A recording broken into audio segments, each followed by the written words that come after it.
ada ada jenis kantong. Jenis kantong itu diwakili dengan inisial. Misalkan untuk kantong single itu ada S di depannya. Kemudian untuk kantong double menggunakan D, triple P dan selanjutnya ya. Tergantung pada jenis kantong. Kemudian di bagian kanan itu ada kanan atas ya. Itu menunjukkan volume ya, volume kantongnya berapa. Kan kita juga kan ada yang menggunakan kantong misalkan double 3,5 atau triple tiga setengah, triple 4,5. Dengan ada yang kantongnya misalkan double yang 4,5 banyak ya.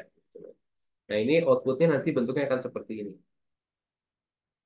Kemudian di bagian tengah ini ada kode batang atau barcode ya yang nanti akan digunakan untuk menginputkan data. Jadi harapannya ketika kita menggunakan aplikasi sudah tidak ada lagi tulis menulis ya. Semuanya menggunakan barcode. Ya.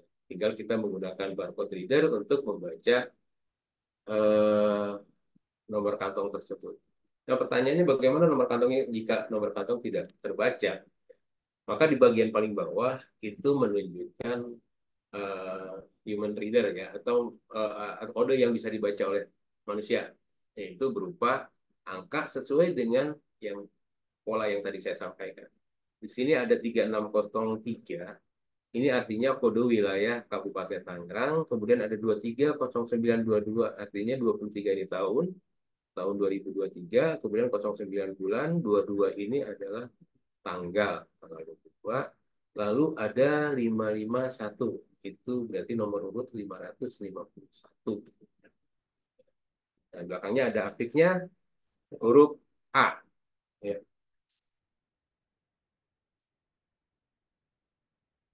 Oke, maaf. Sebentar ya.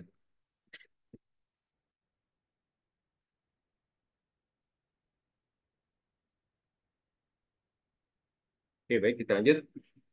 Nah, kemudian karena kita bisa lihat di sini, ini yang akan nanti kita cetak untuk kebutuhan yang kita tempelkan di baik itu di kantong, di formulir, di sampel darah ya.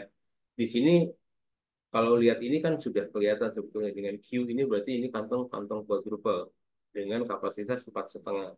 Kemudian di sini ada apix A. Ini biasanya kita gunakan pertama untuk formulir.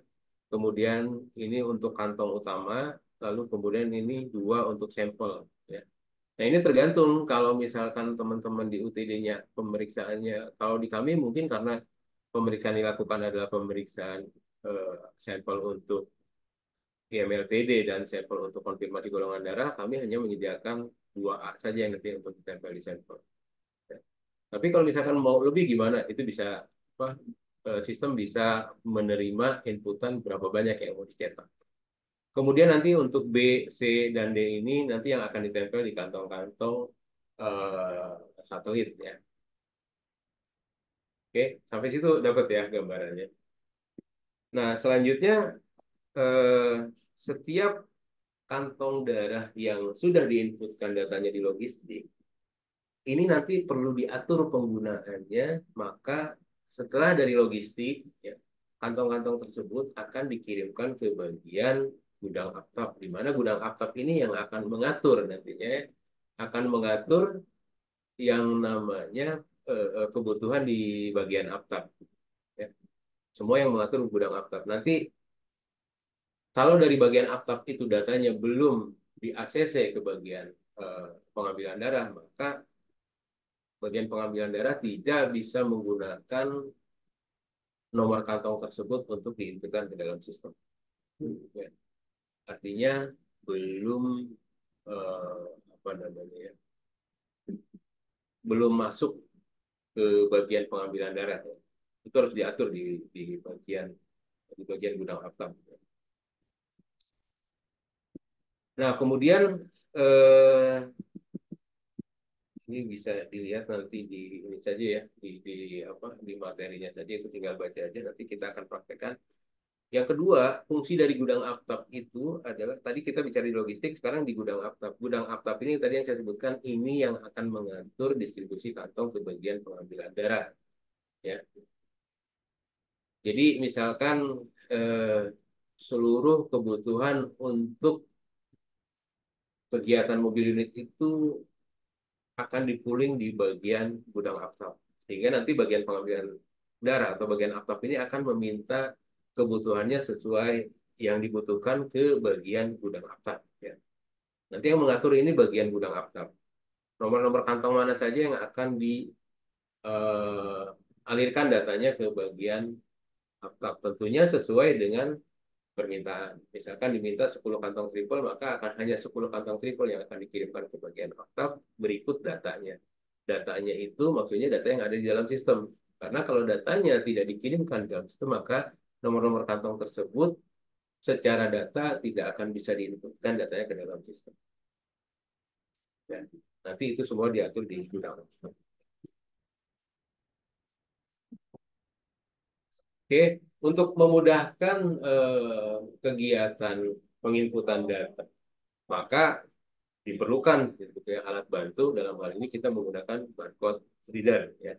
Barcode reader atau barcode scanner ini dia yang akan digunakan sehingga meminimalisir kesalahan-kesalahan yang mungkin terjadi pada saat penginputan data. Boleh dibilang kecuali ada human error, salah nempel ya, salah menempelkan barcode, maka itu akan terjadi kesalahan data. Maka penting artinya SOP dalam hal ini yang mengatur tentang bagaimana cara labelisasi itu juga penting ya. Karena salah label ya kesannya salah semuanya. Nah, kemudian selanjutnya, nah ini untuk monitoring. Oke, oke. Nah, kita akan coba praktekkan ya. Kalau tadi gambaran mungkin agak sulit juga buat teman-teman atau masih belum dapat poinnya, kita akan coba praktekkan seperti apa sih gambaran di aplikasinya. Kita akan masuk tadi ke akun menggunakan akun laboratorium ya. Artinya kita menggunakan edukasi-web.sidoni.xyz. Oke.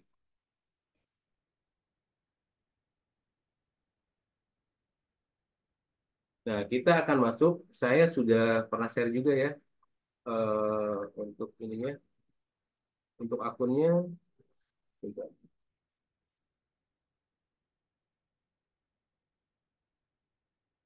Ya, jadi ini yang akan kita gunakan sebetulnya untuk praktikum ya. Nanti teman-teman di rumah atau di tempat kerja bisa sebetulnya mengakses sistem ini 1 kali 24 jam. Nanti masuk menggunakan akun admin BSI. Jadi kita akan coba masukkan dulu nomor-nomor kantong sesuai tadi saya sampaikan. Di sini kita masuk sebagai admin BSI. Admin BSI. admin.bsi@gmail.com. Kemudian dengan password standar 12345. Kita akan masuk. Nah, di sini akan sorry, admin 123.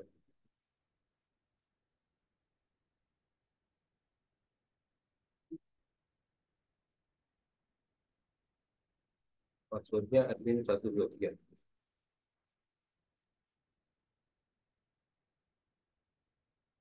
Oke, kita tunggu. Nah, kalau sudah masuk seperti ini ya gambarannya.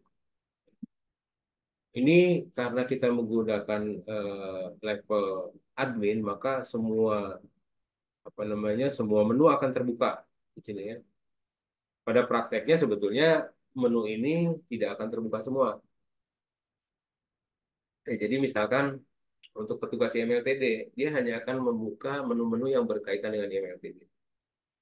Untuk petugas yang berkaitan dengan eh, apa namanya pengolahan komponen, maka hanya menu-menu komponen yang terbuka. Jadi pada prinsipnya, seperti di pertemuan sebelumnya saya sampaikan bahwa semua petugas akan memiliki akses masing-masing secara individu maupun secara unit kerja. Artinya misalkan orang-orang yang bekerja atau petugas-petugas yang bekerja di bagian pembuatan komponen atau pengolahan komponen, maka yang bersangkutan akan diberi akses untuk ke bagian komponen saja. Dan masing-masing orang akan memiliki akun sendiri-sendiri, sehingga memudahkan pada saat terjadi atau pada saat dilakukan tracing, kemudian dicari siapa sih yang membuat komponennya. Jika misalkan ada nomor kantongnya akan dikaitkan nomor kantong ini dibuat oleh siapa di bagian komponen, pada jam berapa, menggunakan metode apa, menggunakan alat yang mana. Begitu juga dengan bagian lain, misalkan bagian IMLTD. Setiap petugas yang ada di IMLTD itu hanya bisa mengakses bagian IMLTD, ya, dengan akun masing-masing. Jadi nggak boleh yang namanya akun itu disebarluaskan. Misalkan petugas A memberikan akunnya kepada petugas B, atau petugas B memberikan kepada petugas C. Nah, di sini aplikasi ini sudah bisa untuk melakukan all akses, ya, artinya sudah membagi-bagi akses tersebut ke masing-masing individu, sehingga tidak diharapkan tidak terjadi penyalahgunaan terhadap akun tersebut atau akses yang tidak diperbolehkan. Oke, baik. Nah, poin pertama tadi yang saya sampaikan di depan adalah bahwa setiap nomor kantor itu harus diinputkan datanya ke dalam sistem atau ke dalam aplikasi. Oke. Nah, yang pertama kita lakukan untuk menginputkan data, yang pasti untuk master datanya sudah dibuat terlebih dahulu, dan itu biasanya petugas-petugas admin yang menginputkan datanya. Kemudian untuk petugas logistik, dia hanya akan melakukan manajemen terhadap kantong tersebut. Ya, bagaimana caranya? Kita masuk ke menu logistik, lalu kemudian kita klik manajemen kantong. Oke. Nah, anggap kita punya satu box kantong double, ya, yang isinya 10 kantong misalkan. Maka yang 10 kantong ini harus kita inputkan nomor kantongnya. Oke, saya ulang ya. Kita punya satu box kantong dengan tipe double misalnya. Berarti kita harus membuat 10 nomor atau 10 nomor kantong supaya masing-masing kantong itu punya nomor sendiri-sendiri. Oke, ingat ya, 10 kantong. Kita klik di menu logistik, lalu kemudian kita klik di manajemen kantong, lalu kita klik tambah. Oke, kita akan pilih dulu lot numbernya. Ini Anda tidak usah pikirkan lot numbernya karena itu nanti akan dibuat oleh admin-adminnya gitu. Misalkan kita ambil kantong hemonetik, misalkan milih, kita pilih JMS, kemudian pilih jenis kantongnya. Misalkan kita menggunakan kantong double tadi. Double, lalu maksimum volume kantong itu disesuaikan, ya, misalkan 350. Lalu, lalu kemudian kita akan kaitkan dengan PO-nya dia. Ini orang logistik kan pasti tahu nih nomor kantong atau box kantong atau kantong tersebut itu PO-nya yang mana. Biasanya orang logistik yang menginputkan data, terus inputkan, lalu di sini juga ada delivery ordernya nomor berapa, lalu kemudian masukkan sebanyak. Tadi saya bilang kita anggap dalam satu dus itu ada 10 kantong, maka kita inputkan 10. Ya. Lalu kita simpan. Kita klik yes. Maka sistem akan mengenerate 10 nomor kantong dengan tipe double. Ya. Oke, untuk mengeceknya bagaimana? Jadi ingat ya polanya 4 digit di depan itu kode wilayah, lalu 6 digit itu tanggal, lalu sisanya adalah nomor urut dan apik. Nah, kita ingat aja tanggal sekarang tanggal berapa nih? Tanggal 24 bulan 4 tahun 2024. Coba kita cari di sini 240424. Apakah dia muncul? Ya, dia muncul sebanyak 10 kantong sesuai dengan yang kita inputkan tadi. Oke, kita cek benar nggak? 3603 itu kode wilayahnya Kabupaten Tangerang. Kemudian 24 menunjukkan tahun, kemudian 04 menunjukkan bulan, dan 24 menunjukkan tanggal hari ini. Kemudian ini nomor urut 001, 002, 003, 004 sampai dengan 010. Jadi kantong ini sudah dibuat nomornya di dalam sistem. Nah, pertanyaannya kok nggak ada A, nggak ada B-nya? Nah, nanti setelah dibuat komponen baru, dia akan memecah secara otomatis sesuai dengan jenis kantongnya. Maka nanti di bagian komponen atau di bagian selanjutnya, nomor kantong ini akan sudah terbagi menjadi dua. Jadi 603, 2404, 24001 A dan B. 002 A dan B. Dan seterusnya. Oke, bisa dipahami ya. Nah, kemudian sampai di sini, maka petugas logistik akan melakukan cetak barcode-nya untuk kebutuhan ini. Oke, kita klik di menu cetak barcode. Oke, kita mau, nah ini ada pertanyaan, mau cetak A-nya berapa banyak? Makanya sistem ini di-create untuk memenuhi kebutuhan di masing-masing UTD-nya. Misalkan, UTD kami belum melakukan pemeriksaan, eh, sampelnya itu belum melakukan pemeriksaan untuk apa namanya, konfirmasi golongan darah. Berarti butuhnya cuma berapa? Cuma 4 misalkan. Satu buat di formulir, satu buat di sampel IMLTD, satu buat di apa namanya, kantong, dan satu lagi untuk misalkan untuk dokumen laporan. Atau misalkan di tempat kami malah butuhnya lebih dari 4. Misalkan butuh 6 karena kami butuh untuk screening antibody, kemudian butuh lagi untuk apa namanya, sampel yang lain, apa pekerjaan yang lain. Ini bisa kita masukkan ya. Kita bisa masukkan misalkan 6. Di sini kita masukkan 2 misalkan. Lalu kita kirim, maka sistem akan mengenerate nomor kantong yang nanti akan dicetak pada apa printer barcode ya. Nah, ini seperti ini. Maka dia akan muncul 6 sesuai dengan permintaan kita. Kita akan buat 6 untuk tipe yang A dengan aplik A, kemudian 2. Oh, kalau ternyata misalkan, oh ini nggak sesuai, kami butuhnya sebetulnya cuma 2 nih. Gitu ya. A-nya cuma 2, B-nya cuma 2. Cukup buat kami. Sudah, kita masukkan 2 dan maka dia akan dengan otomatis membuat cetakan 2 untuk A dan 2 untuk B. Ya. Jadi akan disesuaikan saja dengan kebutuhan di tempatnya masing-masing. Oke, dan ini nanti akan kita cetak semuanya. Ya. Jadi sesuai dengan yang tadi kita inputkan, maka ini semua harus dicetak. Ya, semua kantong ini tadi yang di, jadi kita nggak perlu buka boxnya ya, nggak nggak perlu buka kardus kantongnya. Kardus kantongnya biasanya tertutup, tapi nomor kantong ini sebanyak 10 adalah yang akan digunakan untuk kantong tersebut. Tidak perlu buka kantong, tidak usah khawatir ada kontaminasi, gitu ya. Karena memang kita tidak membuka kantongnya. Nah, nanti nomor kantong ini akan disertakan pada box tersebut yang nantinya akan dikirimkan ke bagian gudang aftak. Oke, kita coba cut dulu salah satu. Sorry, kita copy dulu salah satu. Nah, kemudian di dalam sistem ini eh, pekerjaan itu bersifat serial. Jadi kalau tadi logistik inputkan data, lalu kemudian setelah itu dikirimkan ke bagian selanjutnya, maka data tersebut tidak akan lagi muncul di bagian logistik karena datanya akan berpindah. Jadi pekerjaannya bersifat serial. Oke. Kita di sini nomor-nomor kantong ini baru ada di logistik.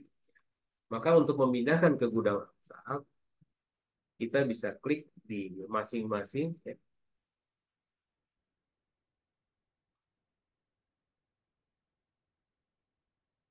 Kita akan klik di masing-masing eh, nomor kantong tersebut ya.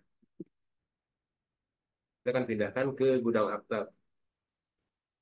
Nah, maka nomor kantong yang 001 itu berpindah ke gudang akta. Tidak lagi ada atau muncul di bagian logistik. Kemudian kita akan pindahkan yang kedua, kita akan pindahkan yang ketiga, dan seterusnya. Anggap baru kita pindahkan 3. Dia tidak muncul lagi di sini. Kemana nomor kantong 123 ini? Kantong 123 ini sudah berpindah ke bagian gudang. Nah, lalu siapa yang bisa mengakses gudang akta? Petugas logistik nggak bisa. Nanti yang akan mengakses gudang aftab itu adalah petugas di bagian aftab. Ya. Lalu website mana yang diakses oleh petugas aftab atau petugas gudang aftab? Websitenya berbeda. Tadi saya sampaikan di slide sebelumnya, di sini ada tiga. Jadi ini berkolaborasi ya tiga link ini ya. Yang satu untuk urusan yang berkaitan dengan donor, yang satu urusan berkaitan dengan lab, dan yang satu lagi berkaitan dengan RS. Nah pertanyaannya, kalau kita lihat dari sini di gudang aftab itu mana yang mau diakses? Ini ya. Jadi di sebelah kanan ini kita lihat gudang aftab itu aksesnya kemana? Ya. Jadi ke edukasi, dasdonor.admin.sidoni.xyz. Kita buka di menu selanjutnya misalkan di sini. Dan kita akan masuk dengan akun yang sama. Ini ya. Kita tunggu sebentar. Nah, jadi walaupun akunnya sama, ketika akses ke websitenya berbeda, maka dia juga memiliki fungsi yang berbeda. Ini yang tadi saya yang pertama, ini adalah Sidoni Lab ya, atau Sidoni warna hijau di sini. Kita bisa lihat di sini menu-menu yang berkaitan dengan laboratorium. Kemudian di sini kalau untuk yang biru ini disebut dengan Sidoni Donor, maka dia akan menampilkan menu-menu seperti ini sesuai bagiannya masing-masing ya. Ada gudang aftab, ada P2DDS, pendonor, kemudian ada pengambilan darah. Nah, dari sini tadi kita sudah inputkan nomor-nomor kantong, lalu kemudian kita akan lihat apakah nomor kantong tadi yang saya pindahkan ke gudang aftab itu sudah ada di gudang aftab. Kita klik di gudang aftab, lalu kita cek nomor kantong yang tadi diinputkan. Kita inputkan hari ini berarti tanggal 20, tahun 2024, bulan 4, tanggal 24.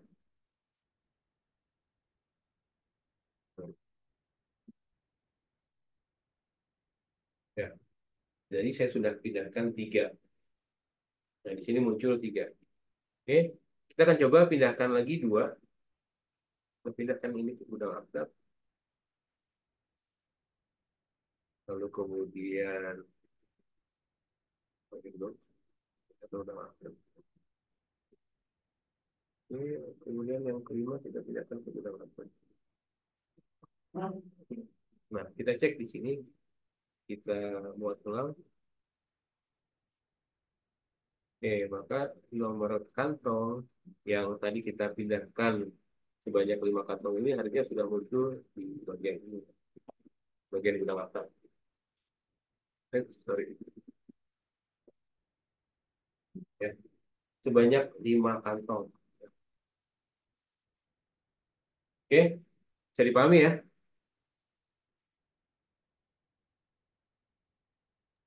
Maaf Pak, Ya, berarti nomor nomor nomor yang diselang tuh nggak tercantum Pak ya, cuma nomor nomor kantongnya aja gitu ya, ya Pak ya. ya, betul sekali Pak. Jadi eh, kita juga pelajari dari sistem-sistem yang sebelumnya. Yang pertama, di sistem yang sebelum-sebelumnya itu yang diinputkan adalah nomor selang. Gitu ya. Terkadang masalahnya adalah ada nomor selang yang sama, sehingga sistem pasti menolak. Itu saya sudah beberapa kali menemukan kasus seperti itu. Ada nomor nomor selang yang sama. Jadi di sistem ini kita tidak lagi menggunakan nomor selang. Bayangkan nomor selang digunakan oleh sekian banyak pabrikan kantong dengan jumlah digit misalkan 8 atau 10 pangkat sekian N gitu kan. Itu nanti pasti ketemu nomor yang sama. Dan saya juga pernah pernah dapat beberapa nomor kantong yang sama. Nah, kita solusikan dengan tidak menggunakan nomor selang. Pertanyaannya, karena ini juga kita bangun sistemnya untuk skala nasional, maka harus ada pembeda. Pembedanya itu tadi kode wilayah. Jadi kita sama sekali tidak menggunakan nomor selang. Dalam artian secara teknis pun kita jadi tidak perlu lagi membuka box. darah tersebut sehingga darah itu lebih safe, lebih aman dari kontaminasi bakteri. Biasanya kalau kalau apa menggunakan nomor selang kan harus dibuka, kemudian ditulisi gitu kan, setelah itu disimpan lagi. Dan itu kan biasanya ada waktu ya, ada waktu expirednya dari mulai mulai kantong itu dibuka, kemudian sudah terkena udara luar dan disimpan lagi itu ada waktu sekitar 10 hari ya kalau. Jadi betul Pak, kita tidak sama sekali tidak menggunakan nomor selang. Berarti untuk pembuatan penomoran itu dalam satu bal kantong darah itu udah apa namanya nomor kantongnya berurutan gitu Pak dari 001. Kalau seandainya ada 20 kantong berarti ya sampai nomor 20 gitu Pak ya. Betul sekali Pak. Oh kalau di sini kan untuk ini kan kadang untuk melacak yang berpenyakit gitu lah kan belum pakai sidoni belum pakai apa-apa kan. Kadang kan Hmm. di kantor ada donor juga nomor satu Ya, ya. nomor kantongnya. Nanti Hmm. pas pula di aktab ada juga nomor satu gitu kan. Jadi dengan membedakan nomor itunya Pak, nomor selangnya itu Pak. Ya, kalau belum menggunakan sistem nggak ada masalah sih Pak. Jadi kalau nantinya kalau misalkan di UTD-nya menggunakan sistem, maka sebetulnya nomor-nomor kantong tadi itu yang menjadi sentralnya, yang menjadi titik di mana dia akan terhubung dengan beberapa apa namanya beberapa kegiatan-kegiatan lain. Misalkan nomor kantong ini kita sudah pakai untuk pengambilan darah. Ini kan nanti akan terhubung pada saat dia masuk ke sistem IMLTD, maka nomor kantong ini yang dibaca. Sehingga bila dinyatakan reaktif, sistem akan mengunci nomor kantong sekian itu reaktif. Jadi nggak usah bingung lagi nyari catatannya nomor kantong sekian sekian ini reaktif atau tidak reaktif gitu. Jadi sistem udah langsung kunci. Jadi nanti ada bisa diketahui nomor nomor kantong mana yang dia itu reaktif, kemudian dikunci, kemudian akan kita kaitkan dengan pendonornya. Yang mengaitkan itu sistemnya Pak langsung. Jadi nomor kantong sekian kan pada saat aktab nomor kantong sekian ini punya donor siapa? Punya donor yang mana? Ya, setiap donor ini kan punya punya kode sendiri ya. Misalkan eh, Tuan X itu dia kode donor sekian-sekian. Dia melakukan donasi darah, nomor kantongnya sekian. Itu kan secara sistem terhubung tuh Pak. Antara nomor ID pendonor dengan nomor kantong. Nanti Oh, pada saat nomor kantong itu reaktif, maka dia akan mengunci gitu. jadi dalam satu hari itu anggaplah ada nomor 005. Berarti dalam Ya, satu hari 005 berarti nanti tanggal tanggal berikutnya ada juga yang nomor 005 Pak ya. Berarti tergantung tanggal Pak ya. betul. Nanti kan kita lihat ini tanggalnya pasti berbeda kan Pak. Iya, Iya, seperti itu Pak. oke Nah, Pak. ini kita menghindari terjadinya nomor ganda sebetulnya.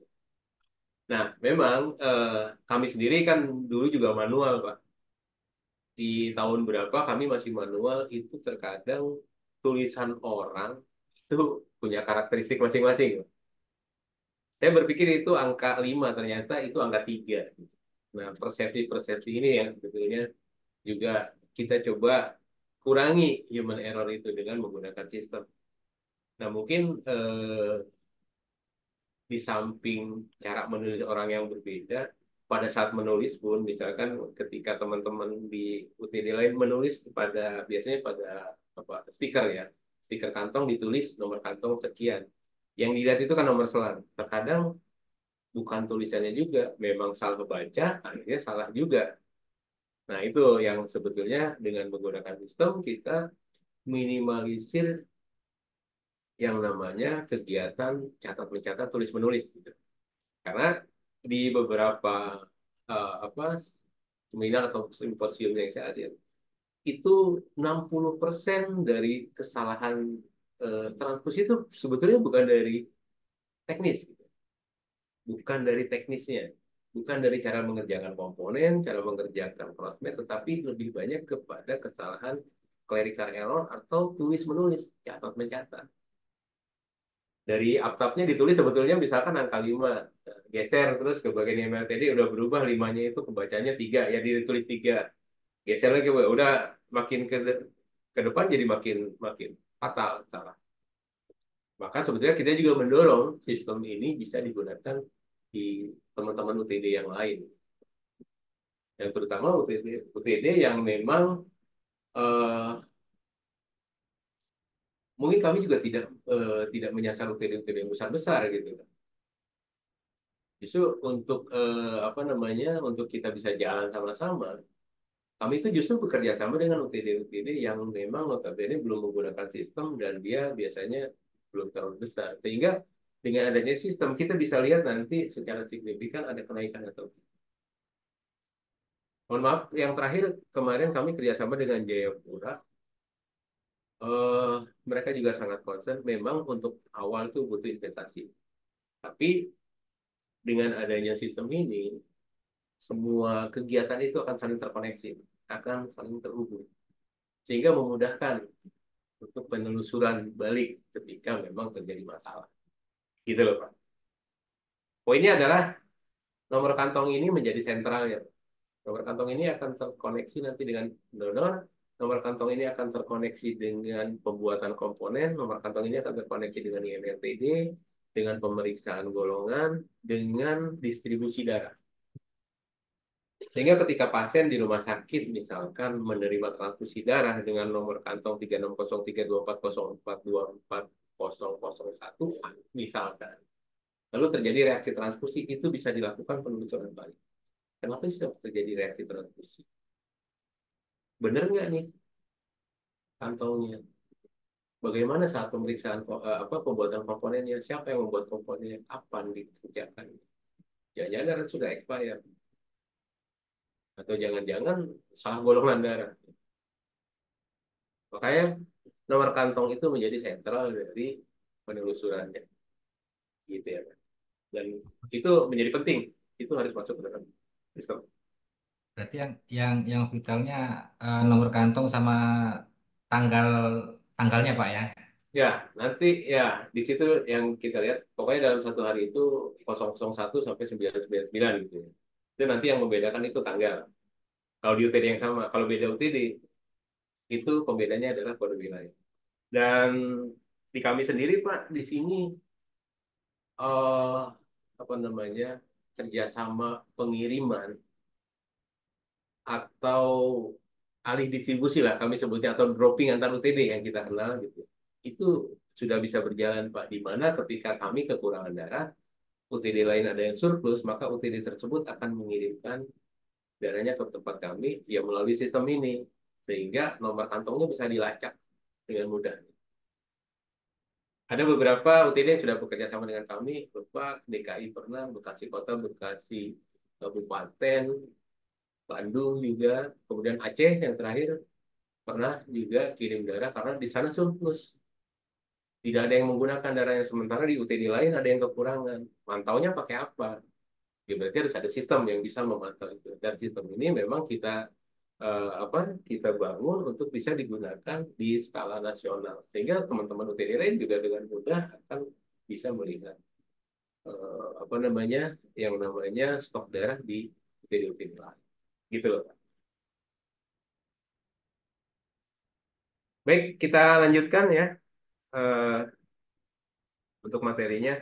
Tadi setelah si kantong darah ini dari gudang sudah diberikan ID atau sudah diberikan nomor kantong, lalu nomor kantongnya itu secara realnya nomor kantong itu hanya kita sertakan dengan box darah dengan apa kardus lah istilahnya kardus kantong ya dus kantong itu jadi tidak kita buka kita hanya tempelkan itu di atasnya nanti ketika dari kantong dari kardus itu dikeluarkan misalkan sebanyak 5 maka nomor kantong yang dikirimkan pun hanya 5 dan itu bebas Pak tidak harus barcode ini ditempelkan ke nomor yang ini ya enggak bebas karena memang kita yang generate system misalkan kita mengeluarkan 5 kantong lalu yang ditempelkan ke kantong nomor satu ini tempel kantong yang mana Pak oh bebas jadi yang A-nya ditempelkan kantong utama yang B-nya kita tempelkan kantong satelit tidak harus nomor satu itu kantong yang ini loh nomor dua kantong yang ini enggak ya, seperti itu Jadi yang penting kantong 5 berarti labelnya harus 5. Kantong 10 labelnya harus 10. Itu saja. Jika terjadi misalkan nomor kantongnya yang hilang, maka itu bisa dicetak ulang juga. Asal harus jelas nomor kantong yang mana yang hilang. Misalkan yang hilang 001, jangan sampai yang dicetak 002. Maka akan ketemu masalah. Oke, baik. Nah, Ya, berarti silakan, Pak. yang nyetak yang nyetak barcode tuh bagian akta Pak ya, Ba- pengambilan. Bagian logistik, Pak. Oh logistik, berarti Ya. udah tercantum di kantongnya itu langsung di tempel di situ. Nanti yang menempelkan baru bagian atap gitu. Sesuai Oh, kebutuhan. Jadi dia pas mau ngambil apa, mau nusuk, mau ngambil darah, diambil kantong, diambil label, dia baru tempelkan. berarti Supaya udah nanti, tersedia barcode-nya gitu Pak ya. oh udah tersedia. Jadi sebelum diambil sama atap harus sudah tersedia. Oh sudah tersedia dulu gitu Pak ya sebelum diambil Mhm. akta Pak ya. Iya, Baik. oke. Nah, eh, kemudian kan yang timbul pertanyaan adalah bagaimana kami menerapkan sistem ini sementara di kami SDM-nya, jumlah SDM-nya masih terbatas, masih rangkap-rangkap kerja. Nah, itu sebetulnya nggak ada masalah juga. Karena apa? Sistem ini kan tadi pembagiannya itu tergantung kebutuhan. Misalkan saya bilang tadi, orang logistik yang ngerjain logistik, orang gudang apap yang ngerjain gudang apap. Tapi kalau orangnya belum ada, bisa nggak Pak dirangkap? Boleh.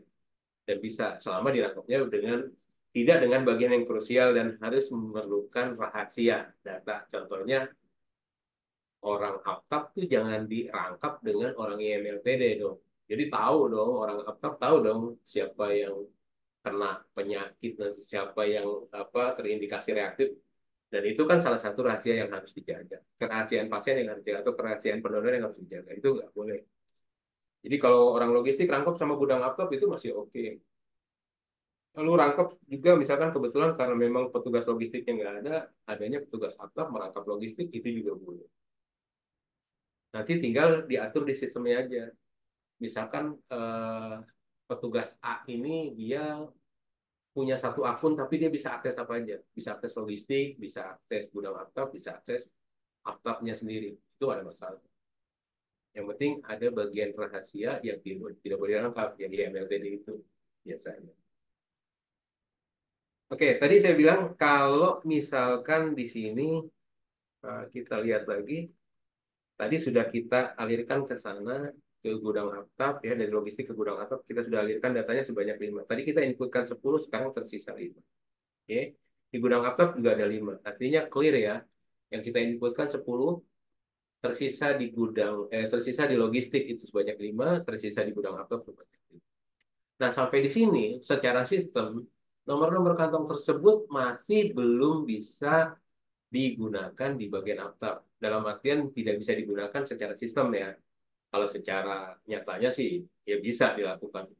Tapi pada saat petugas atap menginputkan data, dia tidak akan bisa menginputkan data. Karena nomor kantong tersebut masih ada di gudang atap. Oleh karena itu, dari bagian atap ini kita juga harus pindahkan ke bagian dari bagian gudang atap kita akan pindahkan ke bagian atap dengan cara ya sama pindah lah. Oke. Maka data yang ada di gudang atap itu akan berkurang ya, dari 5 menjadi 4. Kita cek betul atau tidak. Ya, tadi ada 5 sekarang bersisa 4. Oke. Kita akan coba pindahkan semuanya. Oke. Nanti pada prakteknya sebetulnya jauh lebih mudah karena memang kita sudah menggunakan alat bantu berupa barcode scanner. Ini kita akan coba pindahkan.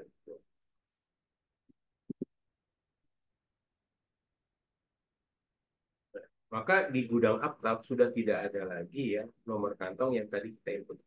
Dia sudah nol. Kemana larinya? Ya nanti itu akan masuk ke bagian atap pada saat nanti petugas atap mulai melakukan pengambilan darah. Karena pada saat pengambilan darah itu harus diinputkan data kantong. Next-nya akan kita bahas mengenai penginputan data di pengambilan darah. Yang pasti di logistik itu yang pertama ditentukan adalah nomor-nomor kantong. Nah, kemudian ini masih ada waktu, kita juga akan inputkan yang namanya reagen. Ya. Nah, jadi dua hal yang nanti logistik akan inputkan dan itu krusial adalah yang pertama nomor kantong, yang kedua adalah reagensia. Ya. Di mana nanti reagensia ini akan terkoneksi dengan nomor kantong tersebut pada saat dilakukan pemeriksaan IMFTD. Ya. Jadi eh, seluruh komponen apa namanya yang terlibat di dalam proses pengolahan darah ini akan terkoneksi dengan masing-masing, akan terkoneksi satu dengan yang lain. Pekerjaannya juga begitu. Sehingga nanti setiap satu kantong darah itu akan punya data. Data apa saja yang ada dalam satu kantong darah itu? Pertama, dia donornya diambil di kegiatan mana? Mobil unit kah? Atau di kantor? Itu yang pertama. Apakah dia donor sukarela atau donor pengganti? Lalu setelah itu dia donor ke berapa? Dengan donornya itu siapa? Umur berapa? Laki-laki atau perempuan? Datanya lengkap. Nanti di situ juga setelah diambil darahnya diambil pakai kantong ukuran berapa.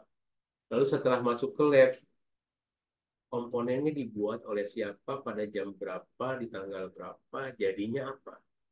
Lalu di MLTD diperiksa nomor kantong itu apakah dia reaktif. Kalau dia reaktif, reaktif terhadap apa? Yang meriksa siapa, tanggal berapa, pakai alat apa, manual atau otomatis. Kalau dia otomatis, otomatis misalkan ada lebih dari satu alat, pakai alat yang mana? Gitu ya. Kemudian dia di screening antibody atau dikonfirmasi golongan itu sama. Dilakukan oleh siapa, dikerjakan oleh siapa, terus di jam berapa, itu semua. Ya.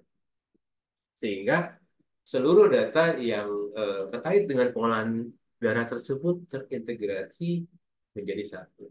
Nah, tadi poin besarnya adalah ketika darah itu ditransfusikan. Ini yang selama ini juga mungkin di beberapa tempat jadi masalah. Eh, ada kasus misalkan ketika ditransfusikan terjadi namanya reaksi transfusi. Bahkan bahkan mungkin tanpa kita sadari harusnya darah itu terkunci. Itu ternyata lolos dari IMLTD, ini sangat berbahaya sekali. Ya. Misalkan, maaf ya, kalau kita bicara misalkan kita hanya mengandalkan catatan, misalkan tidak menggunakan sistem. Nomor kantong 001 atas nama donor anu, misalkan reaktif. Sudah diperiksa nih di IMLTD reaktif 001 ini.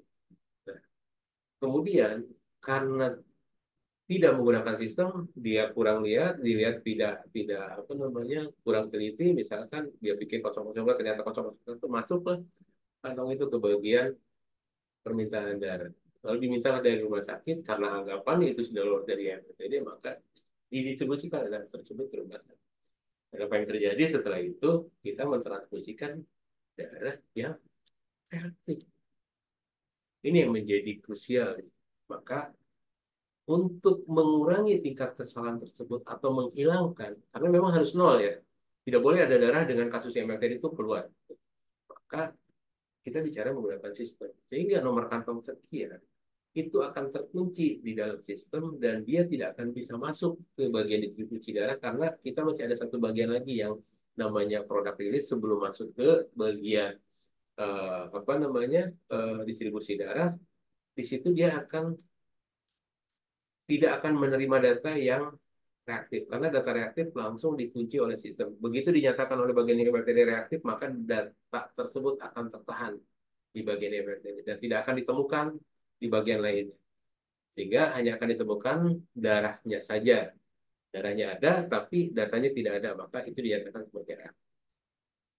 Maka penting sebetulnya penggunaan sistem ini untuk meminimalisir kejadian-kejadian. Seperti kita tahu bahwa walaupun prosedur transfusi itu adalah tujuannya untuk life saving, untuk menyelamatkan jiwa, tapi juga bukan bukan tanpa masalah, bukan tanpa resiko. Resikonya justru besar.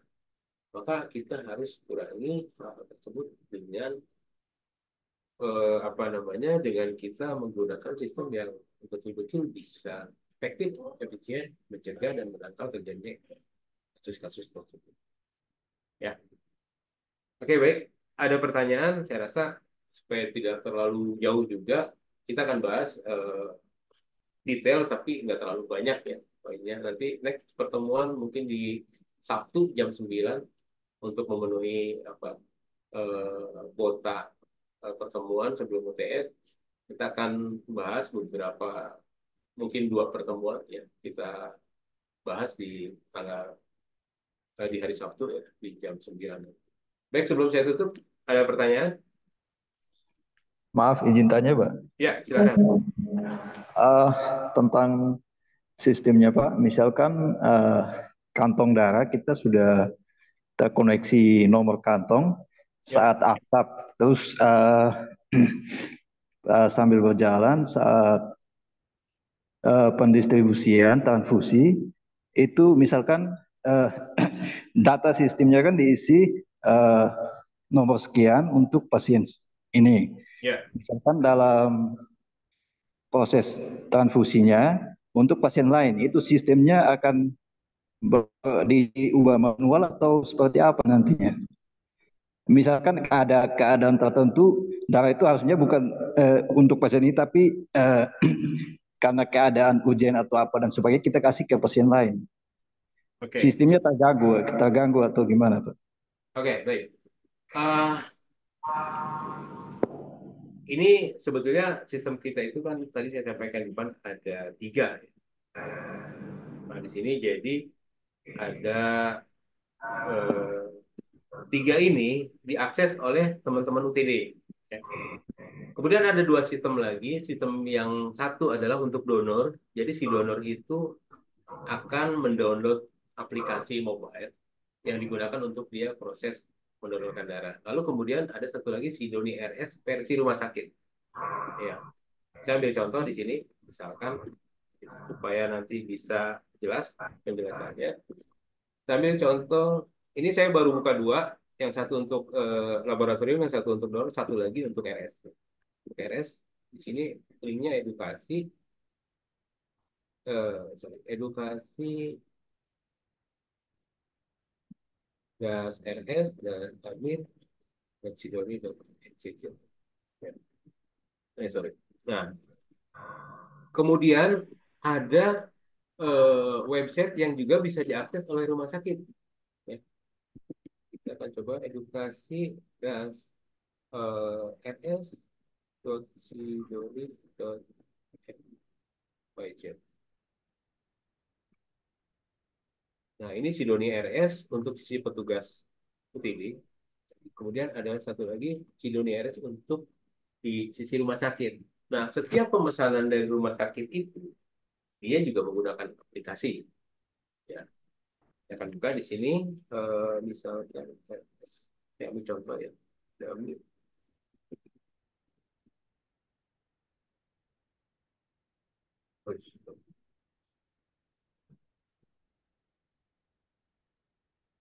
Nah, di sisi rumah sakit, pemesanan darah itu, nah kembali yang sering jadi masalah dulu adalah pandangan miring masyarakat terhadap UTD, di mana UTD itu diberikan kewenangan untuk mengelola darah, kemudian pada pengelolaannya adalah kayak semacam nggak beres atau nggak benar. Saya sudah minta darah duluan, tapi kok darahnya jadi nggak ada, atau yang minta belakang tiba-tiba bisa bilang. Maka kita coba solusikan dengan sistem ini. Di sini setiap rumah sakit akan punya akses ke website secara gratis ya. Artinya ketika rumah sakit mau pesan darah ke UTD yang menggunakan Sidoni, maka dia akan melihat stok darah dulu di situ. Ya. Jadi dia bisa pilih UTD-nya dulu, UTD mana, kemudian stok darahnya ada atau enggak, baru dia lakukan pemesanan. Pada saat dia melakukan pemesanan, misalkan untuk transfusi, dia lakukan order di sini. sama sama sih, nggak beda jauh kayak kita belanja di Tokopedia atau kita belanja di apa gitu ya Pak. Nah, nanti kita tinggal isi saja di sini. Sehingga pada saat ini sudah diisi, kemudian ini diminta darahnya, maka darah tersebut, bukan darahnya, artinya permintaan tersebut akan masuk ke dalam sistem di UPD, gitu. Nah, di mana nanti stok darah yang dilihat rumah sakit itu akan berkurang sesuai dengan permintaan yang tadi. Lalu pertanyaannya tadi, bagaimana Pak kalau sistemnya down atau internetnya mati, atau maka di situ tetap memang ada yang namanya eh, penanganan kegagalan sistem atau penanganan downtime ya. Kalau nggak salah di akreditasi itu ada. Jadi tetap Pak, walaupun kita menggunakan sistem otomatis, kita menggunakan aplikasi, ada satu waktu yang memang tidak bisa kita prediksi. Ada yang namanya down system. Down systemnya bisa karena apa? Bisa karena server, walaupun itu kecil kemungkinannya, karena memang kita maintain 24 jam dan server kita simpan di cloud, tidak lagi menggunakan server masing-masing. Jadi servernya udah satu kesatuan. Dan itu bisa diakses dari mana saja, 1 kali 24 jam, ya, 7 hari dalam seminggu. Nah, kemudian apa yang membuat sistem bisa down? Salah satunya koneksi internet. Itu tidak bisa kita apa namanya, tidak bisa kita cegah, tapi bisa kita backup. Misalkan selama ini kita menggunakan sistemnya, menggunakan internet, koneksinya apa, kita harus sediakan backupnya Pak.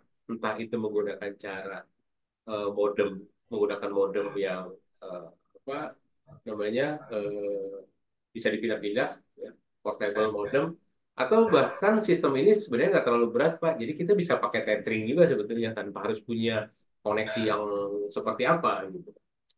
Dia dengan tethering pun bisa gitu.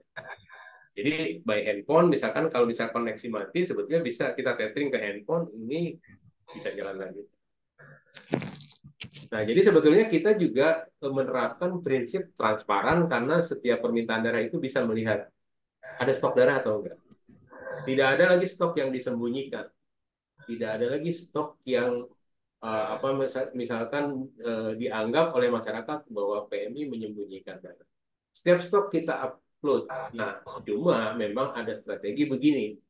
Kita juga harus menyediakan buffer stok, di mana kondisi seperti kemarin di bulan puasa terjadi lonjakan permintaan darah, atau sebetulnya bukan lonjakan permintaan darah, mungkin permintaan darah masih masih sama, cuma kondisi stok darahnya yang berkurang jauh sehingga perlu donor-donor pengganti. Maka kita juga buat yang namanya buffer stock, di mana buffer stock ini tujuannya bukan untuk menyembunyikan darah atau tidak upload darah, tapi mempercepat pelayanan justru. Karena setiap donor pengganti itu butuh proses lama.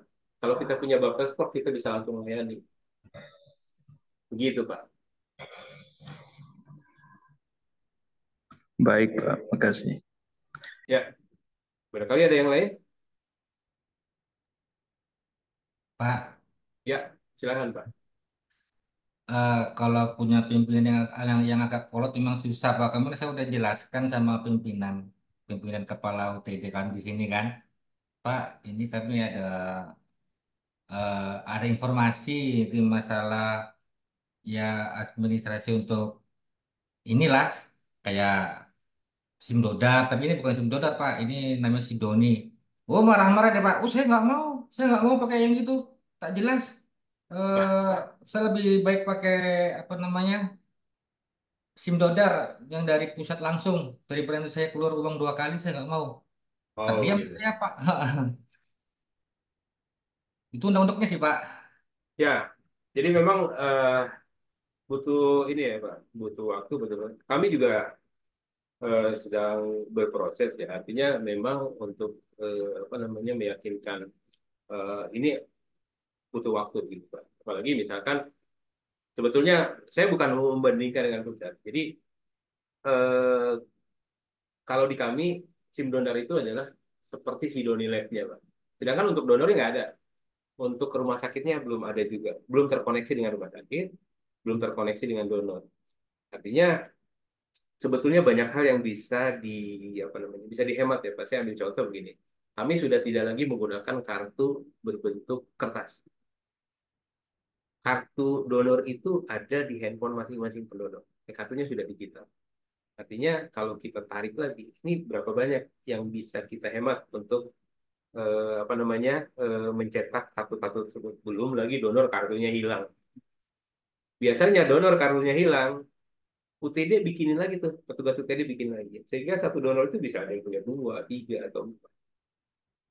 Nah ini kartu donor hilang kalau handphonenya hilang aja Pak. Dia ganti handphone bisa di-download lagi, ya kartunya muncul lagi. Tanpa menghapus riwayat-riwayat donor sebelumnya. Nah, jadi sebetulnya kita juga jadi lebih interaktif. Dan aplikasi tersebut juga bisa menjadi wadah untuk komunikasi dengan para pendonor justru. Artinya kita bisa berikan apa edukasi di sistem tersebut, kita juga bisa berikan jadwal secara online, artinya tidak perlu lagi isi-isi kertas gitu. Donor ngantri sekian banyak, kita harus sediakan formulir, lalu kemudian isi masing-masing, itu butuh waktu panjang. Tapi dengan aplikasi ini, karena ada versi mobile yang untuk donornya, donor tinggal tinggal pilih saya mau donor di UTD mana. Dia tinggal klik pilih UTD-nya, lalu kemudian terbuka jadwal. Saya mau pilih jadwalnya yang di mana. Dia tinggal klik jadwal, lalu isi tuh.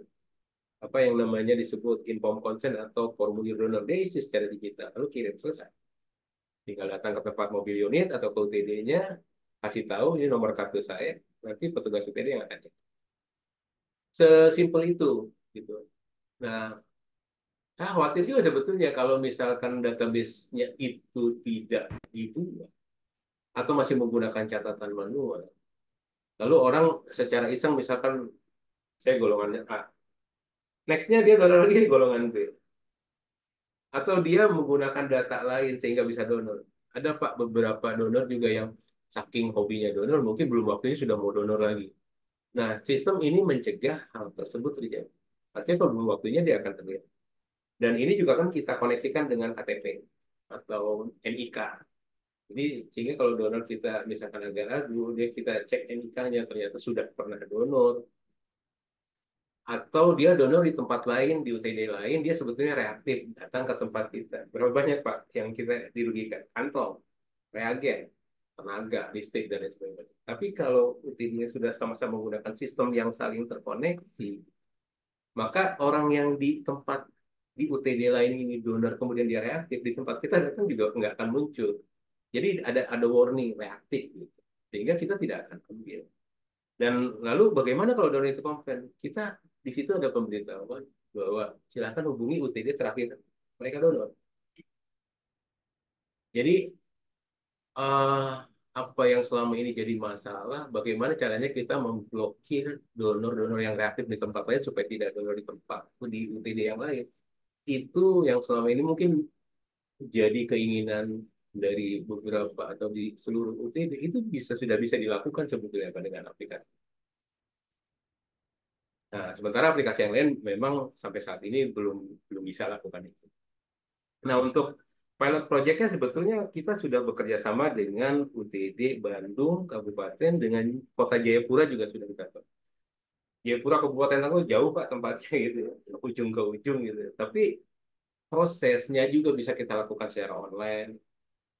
Ya, pemberian materinya kita lakukan, pelatihannya bisa lakukan secara online, dan itu sampai saat ini saya juga memang sudah beberapa kali kita rencanakan untuk datang ke Jayapura, tapi sampai saat ini kita belum ke Jayapura. Tapi mereka sudah berjalan, Pak. Kita, Mungkin eh, ya, silakan. mungkin karena aplikasi si Doni sama beliau nggak belum kenal gitu Pak. Taunya kan apa namanya? Apa tuh yang di Jakarta tuh yang di DKI itu Simdodar. Simdodar. Takutnya kalau Simdodar kan resmi dari pusat. Kalau ini kan enggak, nanti udah pakai ini ujung-ujungnya semua wajib pakai Simdodar gitu Pak. Takutnya di situ. Oh, Ibaratnya memang agak susah memang Pak. ya, ya, ya. Ya, kami memahami itu, Pak, karena memang eh, apa namanya? Kalau kami sendiri prinsipnya mana yang lebih bisa user friendly, bisa lebih mendukung untuk pelayanan secara apa namanya secara terbuka, secara transparan, dan itu bisa menjadi alat bantu yang betul-betul bermanfaat. Ya. Bayangkan kalau ada 10 orang dari Kabupaten Tangerang, misalkan datang ke tempat Bapak nih, mau donor, itu orang 10 reaktif semua, Bapak udah kerugiannya udah berapa banyak. Ya kita dari hal yang sepele itu. Makanya eh, termasuk donor-donor yang sudah dinyatakan reaktif kan datanya akan diblokir, Pak. Sehingga pada saat coba untuk datang ke tempat mobil, salah satu mobil unit atau datang lagi, dia sudah tidak, petugas kami akan dapat warning. Di sistemnya itu akan ada warning bahwa pendonor tersebut itu dinyatakan terindikasi reaktif, tapi tidak disebutkan reaktif terhadap apa. Ya, karena itu nanti tugasnya bukan tugas mereka, nanti ada tugas lain. Gitu, Pak. Baik Pak, mudah-mudahan kepala kami bisa inilah. Iya, Saya Pak. saya lihat ini ya, si Dodi bagus Pak, si Dodi bagus. Dan besok pun kami sudah diminta ini, besok hari Kamis, tim kami juga sudah diminta merapat ke Surabaya. Tapi bukan Surabaya UTD-nya, Pak. Justru kalau nggak salah yang di RSAL, Dr. Ramalan itu, kita diminta untuk presentasikan Sidoni di sana. Masuk waktu itu Tasikmalaya juga, ini rencananya kan di bulan ini dan di bulan depan. Jadi semakin banyak yang pakai sebetulnya nanti akan terkoneksi itu. Kita bisa jadi satu jaringan di mana sebetulnya yang diuntungkan juga ada salah satunya rumah sakit. Kalau rumah sakit minta ke tempat kami tidak ada, dia akan cari UTD lain yang punya stok. Jadi jejaring darah itu, jejaring pelayanan darah itu bukan lagi mimpi sebetulnya. Sudah bisa kita lakukan. Dan kita juga sudah bantu beberapa teman yang UTD-nya kelebihan darah daripada nanti apa namanya expire dan terbuang begitu saja tidak bermanfaat. Mereka alih distribusikan ke kami. Kami punya punya banyak permintaan, punya kebutuhan. Lalu teman-teman yang lain yang punya ya bisa di droppingkan ke kami atau rumah sakit minta langsung ke mereka nggak ada masalah. Begitu Pak gambarannya. Terus Pak, izin Pak, Ya, misalkan silakan. ada pendonor dia aktif, terus memang positif, ada Hmm. reaktif, eh, terus beberapa bulan kemudian dinyatakan sembuh begitu. Itu proses pemutihannya itu misalkan sedang ada di PMI mana saja bisa atau harus pada PMI tertentu untuk Oke, supaya supaya nama yang bersangkutan dinyatakan sudah tidak blacklist lah istilahnya. oke, baik. Ah, jadi sebetulnya misalkan donor ini terdaftar di tempat kami, Pak. Di tempat kami belum reaktif nih. Lalu dia donor misalkan ke tempat lain, PD lain. Dia dinyatakan reaktif. Oke. Kemudian yang bersangkutan ini kan sudah di UTD tersebut sudah dinyatakan reaktif. Kalau UTD tersebut menggunakan sistem Sidoni, maka eh, profil pendonor tersebut dinyatakan reaktif. Nomor nomor N, sorry, nomor ID pendonor sekian reaktif, maka dia akan terbaca di seluruh UTD. Tapi untuk mencabut dia reaktif atau tidaknya adalah di tempat di mana dia reaktif. Karena itu terakhir kali donor dia di situ, Pak. Nah, Oh nanti ya, Pak. ada prosesnya, Pak. Ada prosesnya, jadi memang itu kebijakannya adalah untuk mencabut itu harus diketahui oleh bagian mutu. Kebijakannya akan muncul memonya dari bagian mutu, sehingga nanti eh, apa namanya orang yang diberi kewenangan untuk mencabut cekal ini itu harus berdasarkan rekomendasi dari bagian mutu. Sudah dinyatakan diperiksa datanya, sudah dinyatakan yang bersangkutan memang dinyatakan sembuh, lalu kemudian bisa mendonorkan darahnya kembali, maka ada nanti bisa dicabut cekalnya. Artinya yang bersangkutan bisa mendonorkan darahnya. Begitu, Pak. Oh ya, baik Pak. Baik, dari yang lain mungkin.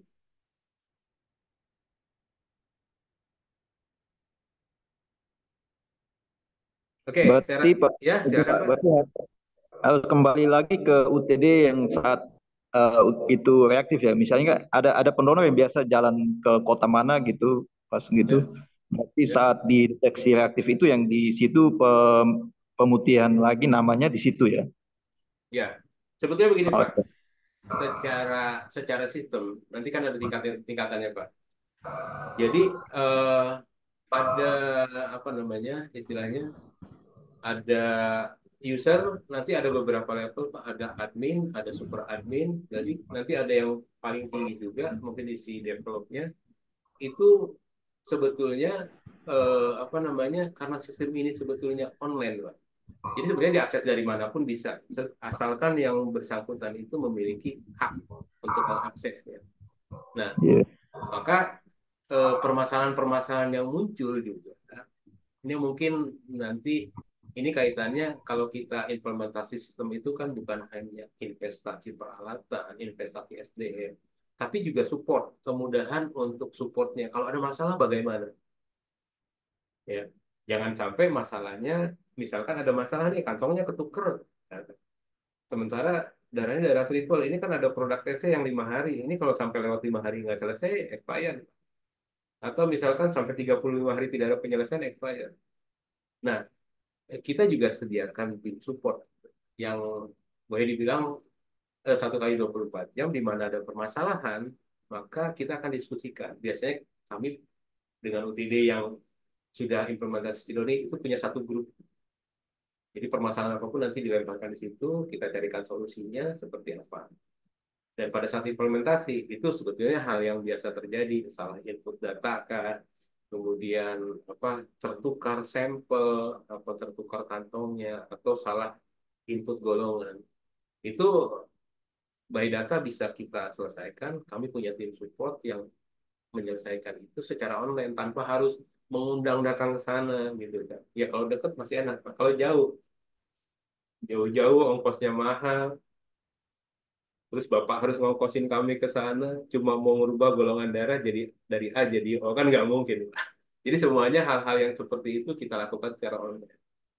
Kecuali memang dibutuhkan kami ingin diskusi lebih panjang misalkan, nah, nanti kami akan datangkan tim. Tapi untuk misalkan untuk penerapan di awal, memang kita berikan pelatihan. Yang pertama pelatihan secara online, kedua pendampingan, setelah itu eh, kita lepas untuk langsung online.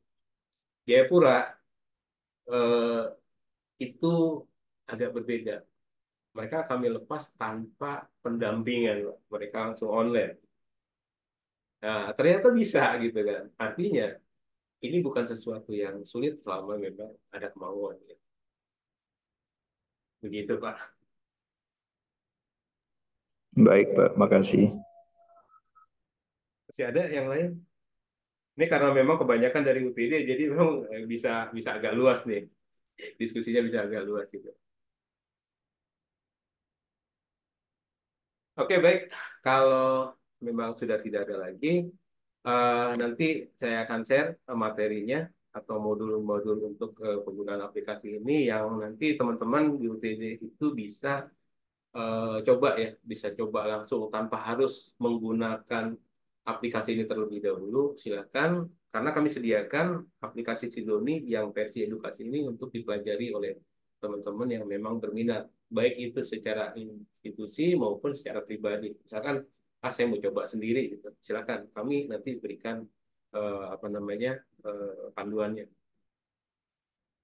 Baik, Bapak Ibu, kalau memang sudah tidak ada yang ditanyakan, saya kembali.